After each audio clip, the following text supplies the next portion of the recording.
Yeah, what's up, everybody? Welcome. I know we're early this Friday, but I kind of like this 11:30 slot. Maybe you guys are having some lunch. Not bad. And we have got a great guest on our show. Welcome to Access Omaha 121, I believe. And it doesn't really matter what number it is. No, I know, because we're getting up there. That's anyway, right. So. And we've got a great guest, and I'm going to let Levi kind of take this over. But happy Friday. Welcome to the podcast. Yeah. And Levi, tell us who we got today. Yeah, man. We got a good buddy of mine. This is a longtime friend. His name is Justin Knapp. And actually, guys, we kind of grew up together, high school on, and I spent a lot of weekends out at his house, his folks' house too, playing paintball, doing camping, cool stuff like that. But now he's actually now in adulthood, segued himself into a life of a servant, which we're we admire quite a bit. And he's got a really cool story. We wanted to bring him on, see if he could share it, give some insight into his experience. So Justin actually holds 2 service-related professions.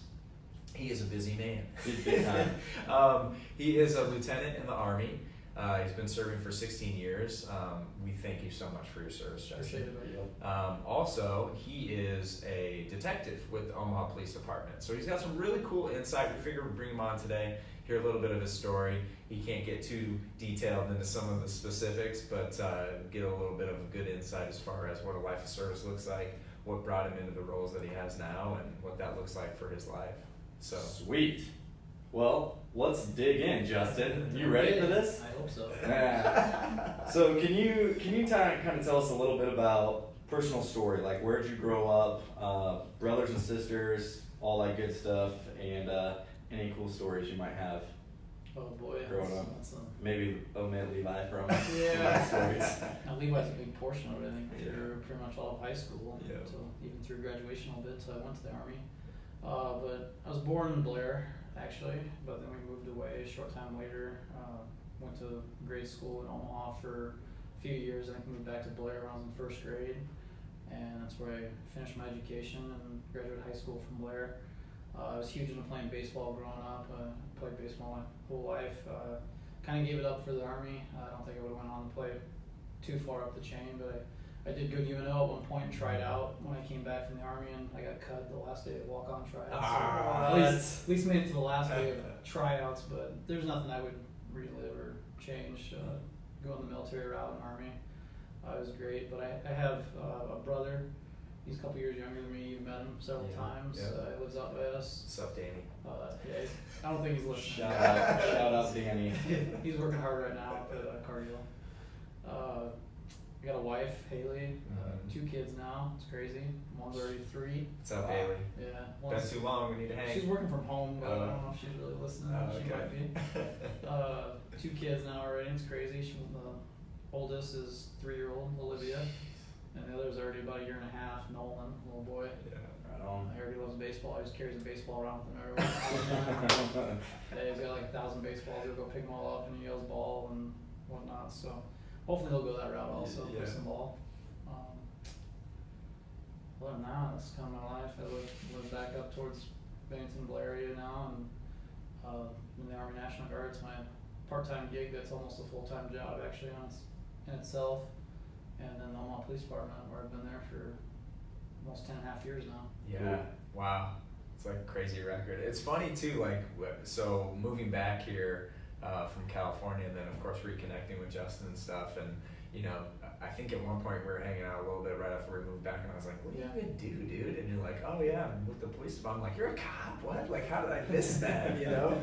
So it's very cool though to kind of get to see, you know, personal growth and development stuff and where you've gone with your life and things. And Ryan and I were talking earlier today and also yesterday when we were talking about some of the notes and stuff for today's conversation. And it was funny because when I lived in California, I'd come back to see some friends, and you know, we'd all go hang out at Justin's house. I mean, this guy owned his first house when he was like 20 years old. So always kind of admirable for, you know, some of his life progress and stuff like that. And we'd be, oh yeah, let's go hang out at Justin's, and you know, go over there, and buddies would be hanging out over there, and it's like, man, you own this place already? Like, yeah. So it's very cool. But share with us a little bit about, and this is for me maybe will be new information for me even too. But share with us a little bit about like what, you know, our latter years in high school looking into going into the military, what were the big drivers for you? What made you think about making that move and then ultimately make that decision to push you into that life of service? Yeah, what got me into that path was, Jim Schaefer. Of Obviously, course, hopefully yeah. he's listening. He's probably not though. Yeah. But I still talk to him once in a while. Me too. Hangs Yeah. out. Yeah. But we used to paint parking lots together back in Mhm. high school. And those are crazy hours. You usually have to do it on the weekends because you paint overnight when all the lots were closed. But we did this for a buddy, Kevin Newman. Mm-hmm. And he was, I believe, either a major or lieutenant colonel at the time, and he was in the Army National Guard. He actually retired as a full-bird colonel, so he moved his way up. I think he was almost 30 years in. Wow. But he was the driving force there. He just kept always sales pitching us. We'd be working for him, come back to his house, which was his office, and he would just pitch it to us, be like, hey, you should think about this, or you have any plans in your future? What do you want to do? Like, what about school? This and that. Mm-hmm. And he just always pitched it that way, and he never pressured. But finally, me and Jim just talked about it. And we're like, well, what can be better than doing this? I mean, we could go experience some stuff that not a lot of people get experience. Yeah. Go through basic training, join the military, maybe get to shoot some guns and do some fun stuff. And so we're like, oh. And then I looked at it. The big part I looked at is I didn't know how I was really going to pay for college. Right. At the time, they had tons of incentives for helping out with school and paying for your school. Yeah. So I was just like, what do I have to lose here? Right.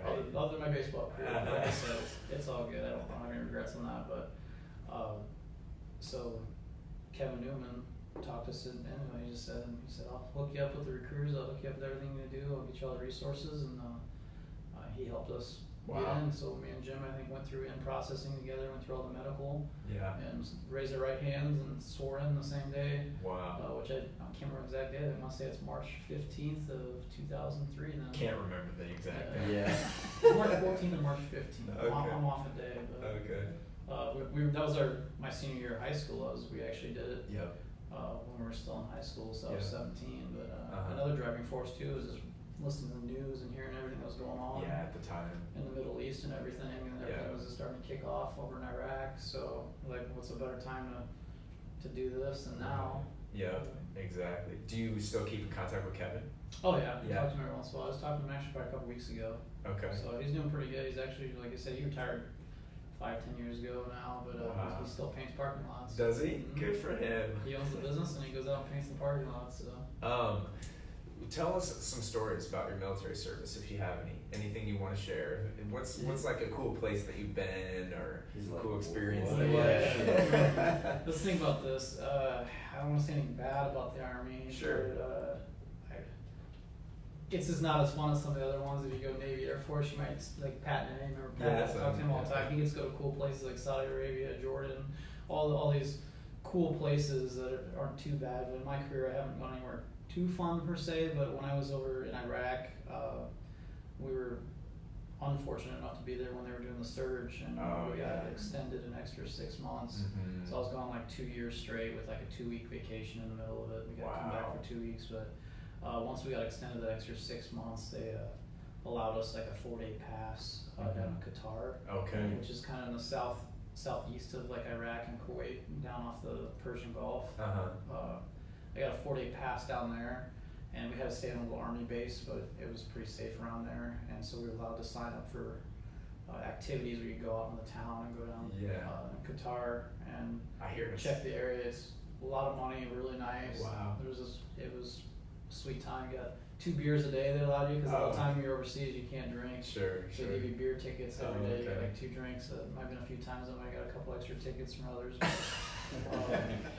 That's about the coolest place I've gone. A lot of the other places I've gone to haven't been so nice. Just got back here a couple months ago. Went out to Fort Irwin, California. Mm-hmm. Sounds fun. Sounds like a great area. Everybody's like, "Oh, you went to California?" I'm like, it's not gonna be that fun. And I mean, it had its moments. Gotta hang out with the guys. That's always the fun part of the military. Is you build those friendships that last like forever in a lifetime. I still talk to a bunch of guys. Like every course I ever go to in the military, I always meet new people, because you go to random courses and it's just you from your state going to like, I don't know, California, or like sometimes we go out to Salt Lake City, Fort Leonard Wood, Missouri, and I just meet new people every time I go there, and I still talk to a bunch of those people. You met them for like a month. That's cool. You got to know them and build those friendships is based on that. But out in California, it was The bonding was fun with the guys, but other than that, it was a lot of training. It was a desert. It was hot. The wind was blowing. You're eating sand. I think it was. I'd actually rather be back in Iraq than there. Wow, that's saying something. How hot was Iraq when you were there? 'Cause I There was always some hear solid stories. days where I think they had like a thermometer that hit like 135, but No, it feels better than it does like outside right now. Being, Really? What is it, 95 out right now with Yeah. humidity? It almost is better over there too because it's a dry heat, and so you're not just in there soaked. It dries Yeah. off you pretty quick. Interesting. Yeah, that's crazy. But it feels like an oven in your face when you go outside. That's what another friend of ours explained to me. He's like, you know when you like go to open up the oven and you get that first like, Yep. he's like, that's what it feels like when you open up the door and walk out. I'm like, yeah, that doesn't sound like fun at all. You know?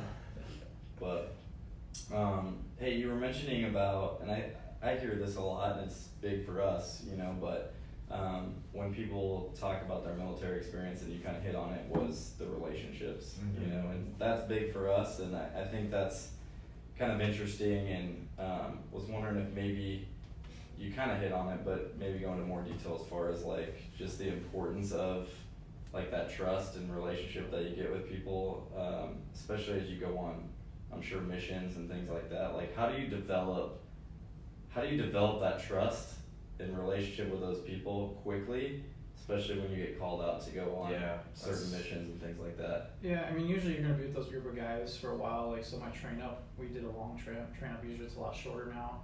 But you're with those same people day in and day out.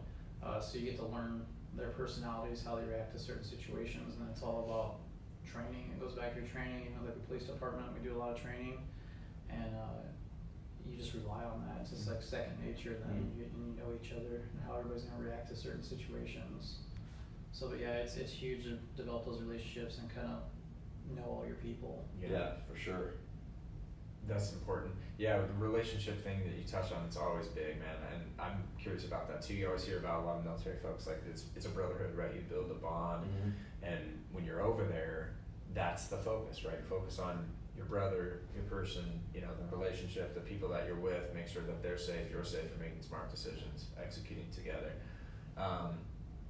You ever see any combat or anything like that? I'm the first to not try to brag myself up and make it glorify myself. For the most part, when I was over there, I was, in all honesty, I was fortunate, I guess, to be on base security, probably 75 to 80% of the time. Most of my time was sitting at a gate in a tower. Okay.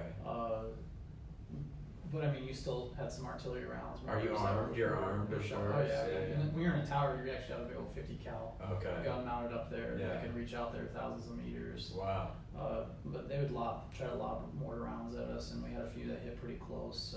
Whoa. Funny story I had was one of the guys was taking a bathroom break at the porta john, and a mortar hit pretty close there. And the shrapnel, luckily he didn't get hit, but the shrapnel obviously hit the porta john as he was in there. Oh.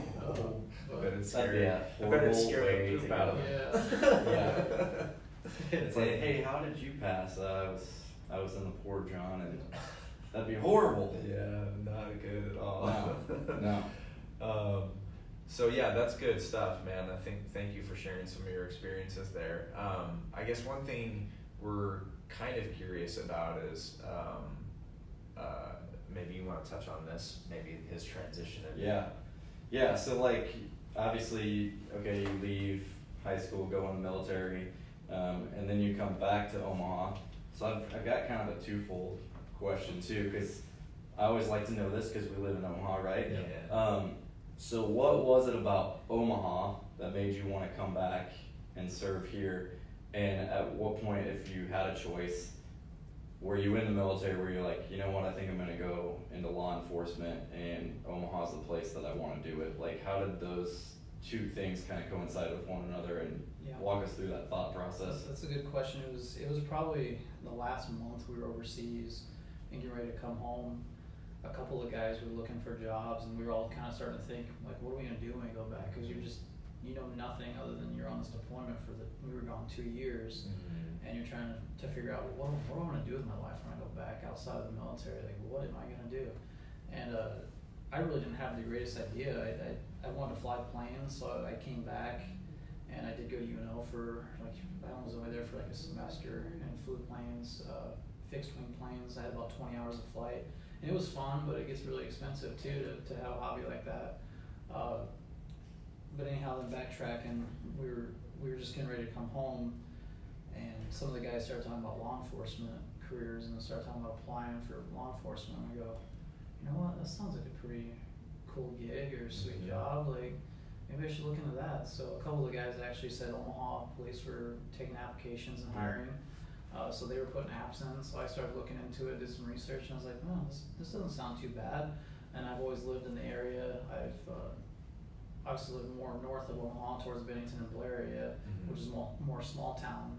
But I also looked at some of the smaller agencies, and nothing bad against them. I just looked at Omaha as being the best of the best in the area for law enforcement. Right. I was like, wow, it's very diverse. It's a big city. It had a lot more to offer. So I was like, wow, it sounds cool. So I put an application in, went through the whole process the first time, didn't get hired. And it's a long process. That was like a 9-month process to find out, oh, you didn't get hired. So you kind of deflated, like, oh, do I really want to do this then? I just wasted 9 months. Well, no, you just went back at it, applied again, and the second time I applied, I got hired on. Awesome. And that's when I was going to UNO, flying planes, and I got the call saying, hey, you want to accept this position with the Omaha Police Department? I was like, yep, don't have to ask me twice. And so I had to quit school, which at the time, that was kind of hard too, because I went to the military to help pay for school, do all that, and I was only like 2 years into my degree. And just started flying planes, which was a lot of fun. So you were going for an aviation degree? Yeah. See, that's news to me, guys. I get to learn something. I didn't even know that. That's awesome. Yeah, I flew I think like Cessna like 150s and 172s, and about 20 hours of flight. That's it was cool. fun, but like I said, it's very expensive hobby. So, yeah, I got hired on, and it was the best thing that could have happened. Wow. Cool. So tell us about that, like getting hired on. What's that look like? You kind of go back through basic essentially, right? Again, it's different. It's PD training. You have to deal more with how do we deal with interacting with folks, and you know. Yep. Going back to the academy, it's just kind of almost like a mini basic training. Is they're just basically breaking down and trying to build you up to be what they want you to be, and be a solid police officer. So yeah, it was kind of hard going back to that mentality again, like a basic training. You've been there and done that, but you just put your mind to it, and I'm the type of person that if I put my mind to something, it's going to happen. Like, right. So you just push yourself through it, and then you go through basically the police academy, and you roll into what's called the FTO program, the Field Training Officer program. We ride with the veteran officer for like 15 weeks, where they basically critique everything you do, and towards the end of it, like the last 3 weeks, they're there, but they don't say anything. They just let you operate, do everything they're grading, and making sure you're fit and ready to go out on your own. Wow, interesting. Okay, guys, so if you ever see 2 police officers cruise around together, that's probably what's going on, right? Sometimes they do have 2 officer view cars that cruise around, but right now I think there was another academy class that just graduated, so I think there might be some out on the streets right now. Interesting. That's what I was going to ask, because I start to see that more often now. Like if I see someone get pulled over or something like that, like I'll see 2 police officers now, where one goes to the passenger side and the other one goes to the driver's side. And I was like, that's interesting. Like I wonder if they're tag teaming a lot of stuff now, just because of the craziness of what's going on in our world and all that kind of stuff. But I'm sure it's probably more for safety and also training. But yeah, that's cool. Like it's interesting. So the detective thing, that's fairly recent, right? Yeah, I've been doing it just over 2 years now. Oh gosh, okay, wow. Yes. Maybe I'm behind on catching up, bro. We've only talked a few times here and there over the last couple of years. About 2 years ago, I was actually on military orders down in Fort Leonard Wood doing my officer training. Okay. Because of my military career, about year 12, I switched over to become an officer. Yeah. So that was another painful process where you have to go through like almost a basic training again, and treated poorly. They're trying to break you down, develop you as an officer then. So that was tough after doing it for 12 years and be like, oh, now I gotta go deal with basic training again. But I did that 18-month program, then commissioned as an officer, and when I was down doing my training for that in Fort Leonard Wood, which was a 4-month program, I got a call like halfway through asking if I wanted to take an auto theft position. Wow. So I worked in auto theft for my first year, and then when I had the opportunity to take the robbery position, I moved over to robbery. Okay. And so now I work in the robbery department, and I have to give a shout out to Lieutenant Karis Starlin, who's supposed to be watching this right now. I said I would, Yeah. so best Yeah, boss. Best LT. That's Best awesome. LT. Hey, so that's interesting. I just learned something about, so how many different, I guess, areas are there with, like, because you said, I started out in grand theft auto or theft auto or whatever, and then I moved into robbery. Like, are there different, like, how many different areas are there? There's a lot of different areas. That was my big thing why I chose Omaha, because like I said, they had a lot more opportunities there. Like smaller towns, you're gonna have your street officers, your patrol officers, and they might have a couple detectives working. They do And everything. then they cover everything. Yeah. So in Omaha, we're really specialized and broken down to units where if you can go and become a detective, you have auto theft, you have a burglary department, you have felony assault, you have the homicide. Mhm. Even from there, you can specialize and have to get into the K9 unit. Wow. That's a specialized area. You got the air wing for the A1 helicopter. I'm probably leaving a few others out. The CVSA, the Child Victim Sexual Assault units, the robbery units. That's- I have like the polygraph unit that do the background. Yeah. That's cool. So we're very specialized. I mean, we're 800 plus officers, so Wow. kind of makes it. My wife always makes fun of me because if I do get time to watch TV, right? Like I'm always watching like live PD, Yeah. or I'm watching Cops, or I'm watching like the First 48. Yeah. I You know, watch and that all show a these lot, too. different. Yep. And she's like, "Why do you like this stuff?" And It's exciting. to me, I'm like, I just like to know how the system works. Like I like to know, like, especially with like First 48, like it's these guys and these detectives that come in when there's like an investigation with a murder and a homicide, and they're like, man, the first 48 hours are like the most important because it's where you try to get the most evidence of witnesses, and I'm like, I like learning about that stuff, so get off me. Yeah. But if I ever, it's like if I ever wasn't doing real estate or retired from this and went into something else, like that might be the line of work that Wanna I'd be go a into, detective. because I'm like, I always find that stuff intriguing, Yeah. and always want to, want to catch the bad guy too. Like that's, I think, what we're movie people, right? Yeah. So we're always like talking about movies and stuff, but I always like those movies too, because you're like, he's gonna go catch the bad guy. Yeah. Like, but yeah, that's interesting, learning about the different areas and Yeah. places that a detective can work in. The So real that's cool. unique part of law enforcement is you typically never have two calls that are the exact same ever. They're Yeah. very similar. Yeah. Obviously, every situation is different, and so there's different avenues you take on all your investigations. But it keeps things fresh, right? Oh, yeah, And it keeps it- exciting, yeah. I'm sure. Yep. Something I'm curious of is how much more knowledge does it take to become a police officer, number one, a beat cop, then moving into becoming a detective? I'm sure there's a lot that goes in that, right? Testing, paperwork, things like that. Can I just say yes? Yeah. So- Yeah, absolutely. It is, but it isn't. I mean, there's a process. You have to be on for at least 3 years for the Omaha Police before you can start applying for the specialized units. Okay. And then from there, you're just basically putting a resume together, Mhm. and then you sit down on a panel and just have a basically conversation, ask you some questions, and then you have a scenario that you have to write up. And they basically grade you and rank you, and then based on that ranking, as if when they have spots come open, they take you. So Wow. I mean, it takes a little bit, but don't let me tell you, Uh-huh.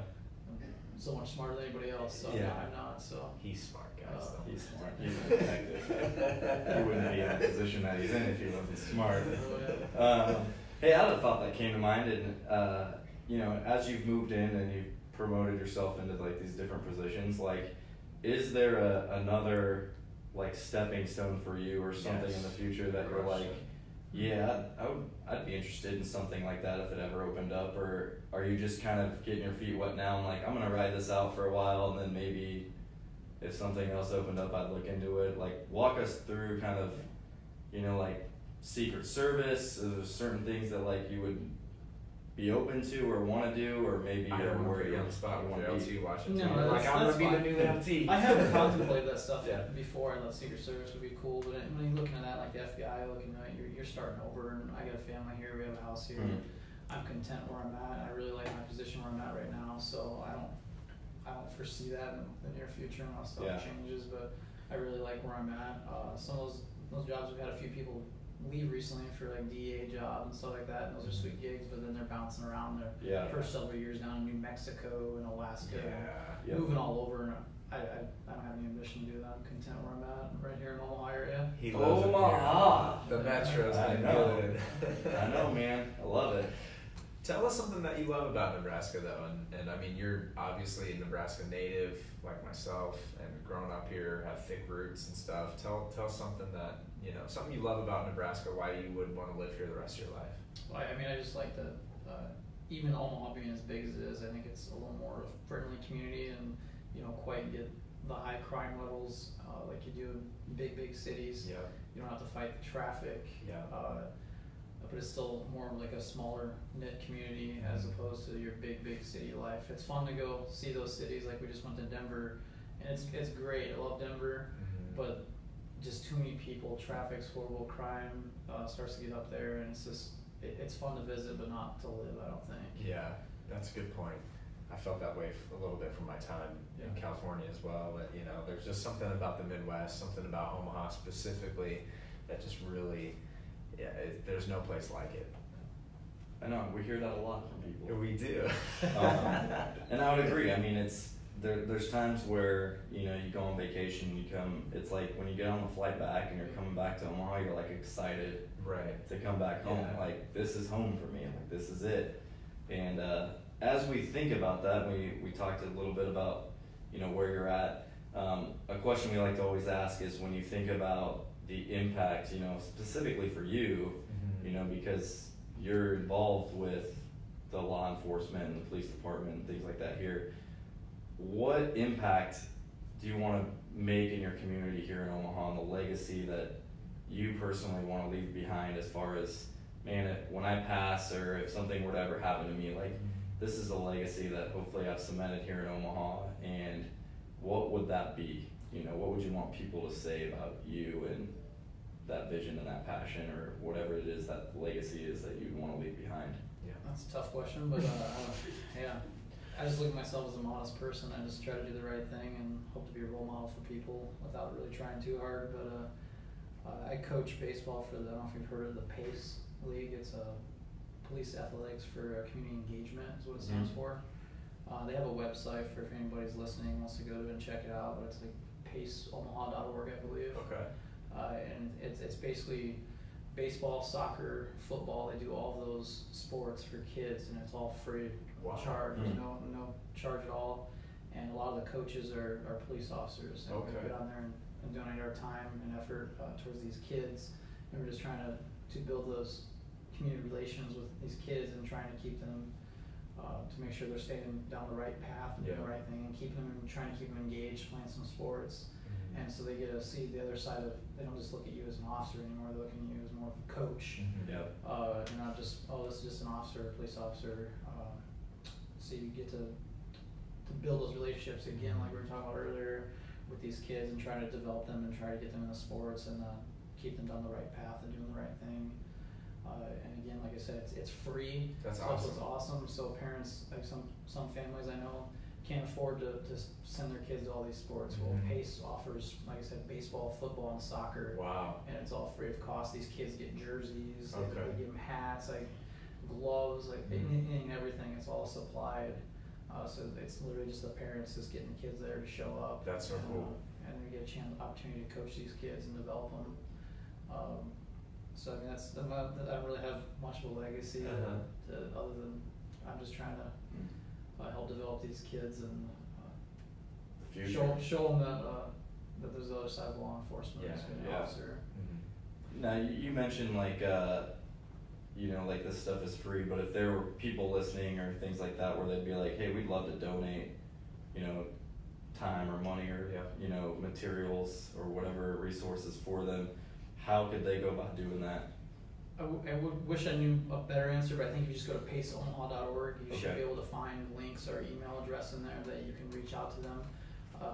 There's tons of businesses around Omaha that already donates a lot of stuff, but yeah, if anybody would like to, I think you just check out the paceomaha.org. There should be some email addresses and contact information. Reach out to them, and they'll be able to set you up with that. Cool. Awesome. So. Wow. You guys. That's so great. He's too modest, but this guy lives a life of service. I mean, honestly, Yep. even with your closing answer there, you know, some of the things he wants to do to give back, that's so powerful, man. Absolutely, man. I mean, this guy, thank you so much for coming on. We really appreciate you sharing some of your stories and talking with us and sharing your time.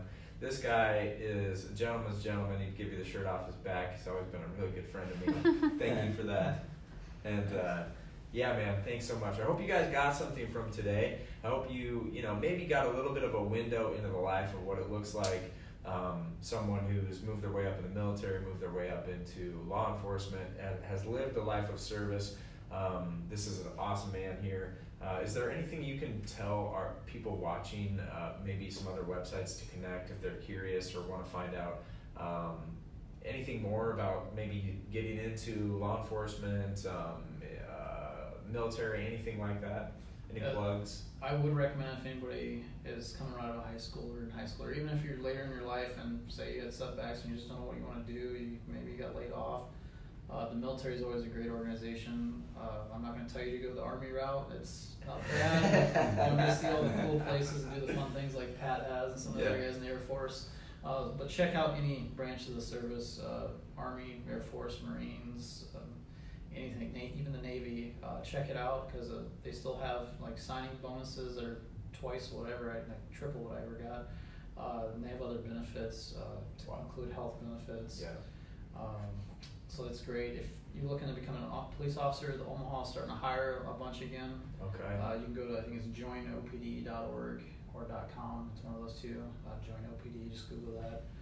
And also you can check out the cityofomaha.org page. That'll give you a lot of information. That's not all I got. Cool. Sweet. Thanks for coming on, man. Yeah, we really appreciate it. Thank you for your service, and thank you for protecting us. Yes. In Omaha and being a part of that. And shout out Omaha Police Department. Yes, we Thank love you our guys. service members. We love our We cops. do. Yeah, we do. Without them, we would not be safe. So true, You know? guys. Lieutenant Scarlet, best LT ever. There Ooh, you go. there's another shout out. So again, guys, if you have any questions, let us know for sure. Feel free to comment below. We will forward those on to Justin if there's anything specifically with the things that he talked about today. Yeah. But with that being said, it is noon, so you're probably on your lunch break. Enjoy your lunch. Hopefully you enjoyed the show today. And as always, happy Friday. Happy Friday, guys. Thanks for tuning in. To Stay Access cool Omaha. out there. It's hot. Be safe. Amen.